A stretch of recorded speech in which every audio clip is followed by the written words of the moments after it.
दीपू चंद्र दास, ये नाम आजकल आप लोग ज्यादा सुन रहे होंगे। सोशल मीडिया पे सुन रहे होंगे, न्यूज चैनल पे, न्यूज पेपर में आप लोग डेली का डेली इसे इस नाम को सुन रहे होंगे। और बहुत सारे एक्टिविस्ट हैं, उनके जबानी भी आप ये नाम को सुन रहे होंगे। जो इन्फ्लुएंसर हैं सोशल मीडिया पे, उनके नाम जबान पे भी आप ये नाम सुन रहे होंगे या उनके आईडी पे। तो मैंने सोचा कि बहुत सारा ये नाम सुने हैं तो इसके बारे में डिटेल जानकारी ली जाए और डिटेल जानकारी भी आप लोगों के साथ शेयर किया जाए। तो दीपू जी, इसके बारे में जो भी जानकारी, पहले मैं आपको बता दूं कि मैंने जो रेफरेंस लिया है और जो भी जानकारी मैंने इनके बारे में जुटाई है वो बहुत कुछ जो न्यूज चैनल हैं उन न्यूज चैनल से जुटाया और कुछ विकिपीडिया से मैंने जानकारी जुटाई है। तो जो भी बात मैं कहूँगा वो मोस्टली बातें विकिपीडिया पे मौजूद है, आप खुल के भी उसे पढ़ सकते हैं। लेकिन विकिपीडिया जो न्यूज चैनल में बातें आ रही है उसमें बात बहुत सारी चीजें नहीं आ रही है, तो मैंने सोचा इसकी डिटेल बात की जाए। अब सबसे पहले बात करते हैं दीपू चंद्र दास कौन है। दीपू चंद्र दास बांग्लादेश के एक 27 साल के युवक हैं जो बांग्लादेश में एक गारमेंट्स की कंपनी है, पायोनियर नीट कंपोजिट फैक्ट्री, उसमें वो एक वर्कर है। अब पायोनियर नीट गारमेंट्स फैक्ट्री ने 18 दिसंबर 2025 को वहां पे वो एक इवेंट ऑर्गेनाइज करती है, वर्ल्ड अरबिक लैंग्वेज डे के लिए। डे सेलिब्रेट करते हैं वो लोग। उस इवेंट में जो दीपू चंद्र दास है वो क्या कहते हैं, जरा उसके बारे में विकिपीडिया क्या लिखता है, विकिपीडिया का पढ़ लेते हैं, फिर आपको पूरा डिटेल समझ में आ जाएगा कि विकिपीडिया ने क्या कहा। पढ़ के सुना देते हैं, फिर बात करेंगे।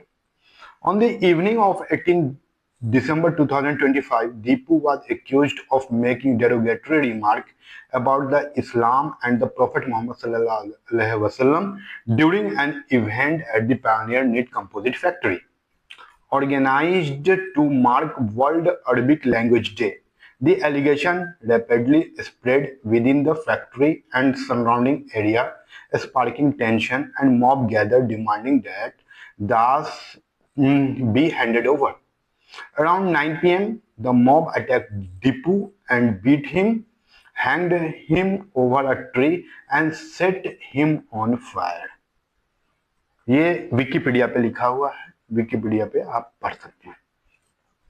तो इसका मतलब ये है, जिन लोगों को अगर मैं बता दूं, क्लियर कर दूं, तो इसका मतलब ये है कि जो इवेंट हो रहा था, वर्ल्ड अरबिक लैंग्वेज डे का इवेंट था, उसमें डेरोगेटरी रिमार्क्स का मतलब ये होता है कि आपत्तिजनक बात जो है, टिप्पणी, वो उन्होंने इस्लाम पे, दीपू चंद्र दास ने उस इवेंट में इस्लाम पे और प्रोफेट मोहम्मद सल्लल्लाहु अलैहि वसल्लम पे किया।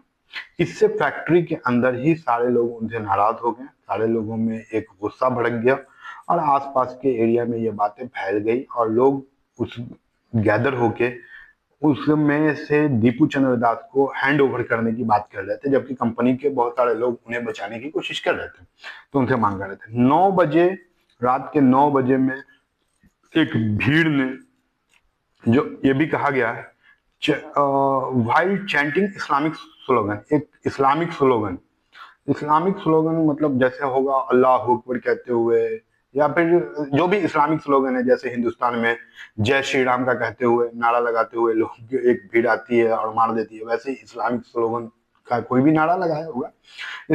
इस स्लोगन को यहाँ पे क्लैरिफाई नहीं किया गया, सिर्फ यही लिखा गया है कि इस्लामिक स्लोगन। तो इस्लामिक स्लोगन लगाते हुए भीड़ घुसी और दीपू पे अटैक किया। अटैक करने के बाद उन्हें एक ट्री में, एक पेड़ में बांध दिया, ऊपर लटका दिया। लटकाने के बाद उन्हें पीट पीट के मार दिया और मार के उनको आग लगा दिया। ये कहानी है इनकी। अब इसमें दो सवाल है। पहले तो बात ये है कि इसको, जो ये घटना हुआ, जो ये इंसिडेंट हुआ, इसको किसी तरह से टॉलरेट नहीं किया जा सकता। एक जो सोसाइटी है वो इसे किसी भी हाल में, किसी भी तरह से टॉलरेट नहीं कर सकती है। ये बर्दाश्त के काबिल नहीं है। जो हुआ वो बहुत बुरा हुआ, बिल्कुल नहीं होना चाहिए। इसमें बांग्लादेश की गवर्नमेंट को चाहिए और हिंदुस्तान की गवर्नमेंट को चाहिए कि बांग्लादेश गवर्नमेंट पे प्रेशर बनाए, प्रेशर बना के वहां से बात करे, बात करके जो भी इनमें इन्वॉल्व हैं उन सबको, फिलहाल तो वहां की गवर्नमेंट ने उनको अरेस्ट कर लिया, लेकिन उनको कड़ी से कड़ी सजा मिले ताकि दोबारा ऐसा ना हो कहीं भी, किसी भी इंसान के साथ। तो मैं तो पूरी तरह इस ये जो घटना हुई है इस घटना का कंडेम करता हूँ, और मैं किसी भी हाल में इसको बर्दाश्त करने के लायक नहीं समझता हूँ। और शायद कोई भी जो भी इंसान होंगे वो इसे किसी भी हाल में बर्दाश्त करने के काबिल नहीं समझेंगे। अब इससे दो बातें निकल के आती है जो लोगों को सोचना है, समझना है। पहली बात यह है कि आप किसी भी जात, किसी भी धर्म, किसी भी मजहब के हों, चाहे आप मुस्लिम हो, हिंदू हो, क्रिश्चियन हो, कोई भी हो, आपको क्या जरूरत पड़ी है कि आप किसी के धर्म के बारे में आपत्तिजनक बातें करें, उसके बारे में डेरोगेटरी रिमार्क दें। यानी डेरोगेटरी रिमार्क का मतलब होता है, जो विकिपीडिया ने लिखा, डेरोगेटरी रिमार्क का मतलब आपत्तिजनक, उस पर ऐसी बात करना जो उस कौम के, जो उसके लोगों को पसंद ना आए। तो किसी के बारे में उनको को गलत बोलने की क्या जरूरत पड़ी, चाहे वो मुस्लिम हो हिंदू के बारे में बोले, हिंदू हो मुस्लिम के बारे में बोले, या उनके रिलीजियन के बारे में बोले, उनके गॉड के बारे में, उनके पैगंबर के बारे में आपको क्या जरूरत पड़ी है ये बात बोलने की। तो ये तो गलती है, ये बातें किसी मीडिया में अभी तक आ नहीं रही है, एक ये बात है। दूसरी बात ये है कि अगर उसने बोला तो क्या आप उसको जान जान से मार देंगे, क्या आप उसको आग लगा देंगे? इसका मतलब है कि आपके यहाँ कोई कानून, लॉ एंड ऑर्डर नहीं है कि लॉ एंड ऑर्डर से उसे सजा दी जाए, बात की जाए, नहीं है। तो ये गवर्नमेंट को सोचना चाहिए इस पे। और तीसरी बात है जो मैं ये कहने जा रहा हूँ, लिंचिंग की, बांग्लादेश के लिंचिंग की तो बहुत सारी इतनी बातें हो रही है, लेकिन हिंदुस्तान के अंदर जो डेली लिंचिंग हो रही है, क्या इस पे कभी मीडिया ने बात किया? क्या इसको रोका जाए? इस पे बात नहीं हो तो बांग्लादेश को तो आप देखते हैं, बांग्लादेश के लिए यहाँ पे हल्ला किए हुए हैं, लेकिन आपके यहाँ जो एक से बढ़ के एक कहानी हुई है, अभी उत्तर प्रदेश के बरेली की एक कहानी है, जो लड़की वहां पे बर्थडे पार्टी सेलिब्रेट करने गई थी, उसमें उसके कुछ दोस्त आए थे, उसमें दो लड़के मुस्लिम भी थे।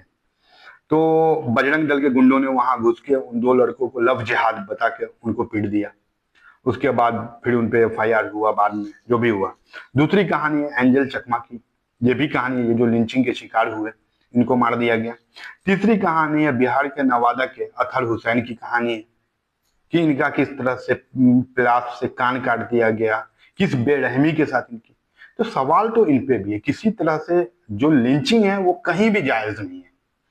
अब देखते हैं कि अब आगे की बात करें तो आगे क्या हुआ कि जब ये लिंचिंग की खबर हिंदुस्तान के अंदर आई तो बहुत सारे जगह पे इसके अगेंस्ट प्रोटेस्ट चालू हुआ। बहुत सारे लोगों में ने इसको हिंदू मुस्लिम बनाने की पूरी कोशिश डे नाइट करते रहते हैं, उसको लेके इंडियन मुस्लिम को टारगेट करते रहते हैं और कर रहे हैं। अब एक और बात आई है, इसमें एक नाम आया शकीबुल, क्या नाम है, मुस्तफिजुर रहमान। मुस्तफिजुर रहमान को आप लोग जानते हैं? मुस्तफिजुर रहमान बांग्लादेश के क्रिकेटर है। 2026 आने सात जिनका जिनको के 9.20 सीआर में, करोड़ में, ठीक है। अब चूंकि ये बांग्लादेश के खिलाड़ी है मुस्तफिजुर रहमान, हाँ, इनको खरीदा केकेआर ने। अब कहानी यह है कि केकेआर के जो ऑनर है वो है शाहरुख खान। बस अब इनको शाहरुख खान और बांग्लादेश देखते ही, शाहरुख खान देखते ही इनका जो जोश है वो जाग गया, और हिंदू मुस्लिम के लिए इनके बहुत सारे जो कथावाचक लोग हैं, बहुत सारे जो गुन्स हैं, ठीक है, वो सब लोग जो गुंडे हैं हर दल के, बजरंग दल हैं, कौन कौन से दल हैं इनके, वो सब जो है वो सब अब शामिल हो गए उसको लेके कि अब शाहरुख खान देशद्रोही है, शाहरुख खान को आग के घर में आग लगा देंगे, शाहरुख खान के साथ ऐसे कर देंगे, बांग्ला आईपीएल में ये कर देंगे। अरे भाई साहब, तुम लोग सही में पूरी तरह अंधभक्त हो क्या? शाहरुख खान ने किसी पाकिस्तानी खिलाड़ी को खरीदा है क्या? नहीं ना। क्यों नहीं खरीदा? इसलिए नहीं खरीदा कि भारत सरकार ने, जो बीसीसीआई ने है, ऑक्शन में पाकिस्तानी खिलाड़ी को परमिशन नहीं दिया, इसलिए नहीं खरीदा।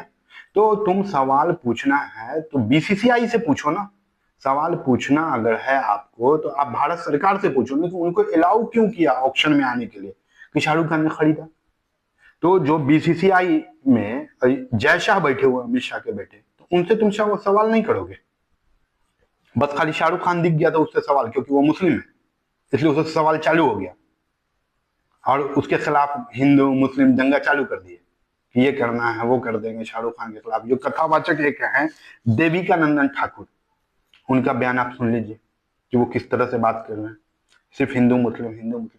अरे भाई, तो आप ये मोदी सरकार से पूछो ना, आप ये जय शाह, अमित शाह के जो बेटे हैं, गृह मंत्री के बेटे जय शाह, उनसे पूछो ना, बीसीसीआई उनके कंट्रोल में। तो उनसे क्यों नहीं सवाल पूछो कि आप बांग्लादेश के खिलाड़ी को आईपीएल में अलाउ ही मत करो, ना वो आएंगे ना उनको कोई खरीदेगा। आप ले दे के भिड़े हुए हो बस शाहरुख खान पे क्योंकि वो मुस्लिम है। तो ये सारी कहानी है, आपको अपना देश तो दिखता नहीं है। बांग्लादेश में जो हुआ वो पूरी तरह गलत था, लेकिन जो बांग्लादेश में हुआ, तब बांग्लादेश के हिंदुओं के लिए तुम भारत सरकार से सवाल पूछो ना। शेख हसीना को बैठा के दिल्ली में जब ये सरकार बिरयानी खिला रही थी, जब वहां के पब्लिक गुस्से में थी, शेख हसीना के हाउस में घुस गई थी, तो वो भाग के आई थी, कहाँ रही थी? ये मोदी जी ने रखा था दिल्ली में। अंधभक्तों, जरा इनसे पूछो, पर इनसे सवाल पूछे कि तुम्हारी हिम्मत नहीं, क्योंकि तुमको 2 रुपए के ट्वीट पे और ये काम पे लगा दिया गया कि तुम अब हिंदू मुस्लिम करते रहो, लेकिन सवाल किससे पूछना वो तो पूछो। अरे शाहरुख खान ने उस खिलाड़ी को खरीदा ही क्यों? अगर वो नहीं आता तो नहीं खरीदता, सिंपल सा लॉजिक है। अब उसको लेके तुम अपने ही देश में किए हो। अरे भारत सरकार को बोलो ये काम भारत सरकार का है। तो ये सारी कहानी है, इस पर हम आगे और भी बात करेंगे। अभी हम बरेली की बात करेंगे नेक्स्ट वीडियो में, उसके डिटेल वीडियो की बात करेंगे, डिटेल में बात करेंगे। एंजल चकमा की बात करेंगे कि क्योंकि उसको किस तरह से नॉर्थ ईस्ट वाले को चिंकी कह करके वो कहता रहा कि हम इंडियन हैं। उसके फादर आर्मी में थे, फिर भी उसे उसका मॉब लिंचिंग किया गया। अतहर हुसैन की भी बात करेंगे नेक्स्ट वीडियो में। तो इन सब पे किसी का मुंह नहीं खुल रहा है।